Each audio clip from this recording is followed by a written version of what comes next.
ইংল্যান্ডকে 7 রানে হারিয়ে টি-20 বিশ্বকাপের ফাইনালে চলে গেল ভারতীয় দল। এই নিয়ে টানা দ্বিতীয়বার 2024 টি-20 বিশ্বকাপে দেখেছিলাম যে ভারতীয় দল দক্ষিণ আফ্রিকাকে ফাইনালে হারিয়ে দ্বিতীয়বার চ্যাম্পিয়ন হয়েছিল, আর এবারও দেশের মাটিতে ফের একবার টি-20 বিশ্বকাপের ফাইনালে আহমেদাবাদে রবিবার নিউজিল্যান্ডের এগেনস্টে মুখোমুখি হবে সূর্য কুমাররা। তেমনটাই কিন্তু লড়াই হবে তার বলার অপেক্ষা রাখে না। কিন্তু আজকে ভাই কি হলো, সেমিফাইনালে ওয়াংখেড়ের পিচে কি কিছু আছে যেখানে বোলারদের জন্য কিছুই ছিল না, অর্থাৎ এত রান হলো যেখানে 254 রানের টার্গেট দিল ভারতীয় দল। এই রানটাও কার্যত চেঞ্জ করে দিচ্ছিল প্রায় নেপথ্যে। অবশ্যই যদি দেখা যায় বেথেলের দুর্দান্ত ইনিংস 100 রানের নেপথ্যেই কিন্তু তারা কিন্তু শেষ অবধি লড়াই করলো, এবং শুরুতে ইংল্যান্ড দল যেভাবে উইকেট হারিয়েছিল কিন্তু শেষ অবধি এরকম একটা ফাইটিং হবে ভাবতেও পারেনি কেউ। অর্থাৎ ভারতীয় দল যে জিতলো তার নেপথ্যে অবশ্যই কারণ রয়েছে জসপ্রীত বুমরা।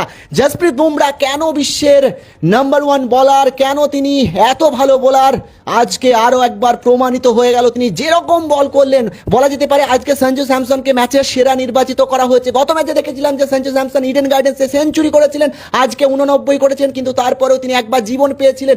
প্রথমেই যেভাবে আমরা দেখেছিলাম যে ইংল্যান্ডের ক্যাপ্টেন হ্যারি ব্রুক ক্যাচটা মিস করলেন, তারপরেই তিনি 89 করলেন। অর্থাৎ বলা যেতেই পারে যে ইংল্যান্ডের ব্রুক স্যামসনের ক্যাচ ছাড়ার পরই কিন্তু ম্যাচটাও কিন্তু সেখানে দিয়ে আসলো, এবং শেষ অবধি এত রান ভাই, এত রান যেখানে হলো তারপরে দেখা গেল যে 246 করে ফেললো ইংল্যান্ড দল।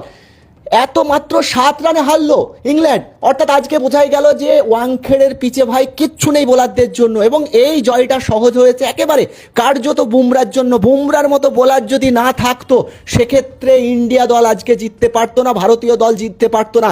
ভারতীয় দলের সৌভাগ্য, আমাদের দেশের দলের সৌভাগ্য যে বুমরার মতো একটা বোলার পেয়েছে।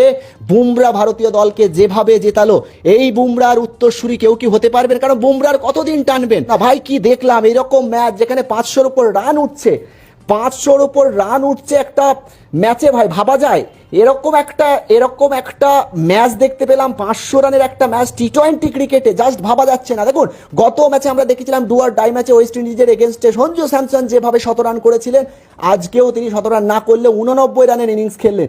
স্বয়ং ধোনি উপস্থিত ছিলেন মাঠে, সস্ত্রিক, এবং পাশাপাশি দেখলাম রোহিত শর্মা উপস্থিত ছিলেন, নীতা আম্বানি, মুকেশ আম্বানি সবাই উপস্থিত ছিলেন। এতটা রণবীর কাপুর উপস্থিত ছিলেন, তার স্ত্রী আলিয়া ভাট উপস্থিত ছিলেন, এবং একের পর এক তারকা উপস্থিত ছিলেন আজকের মাঠে। কিন্তু এই জয়টা দেখার জন্য তারা বসেছিল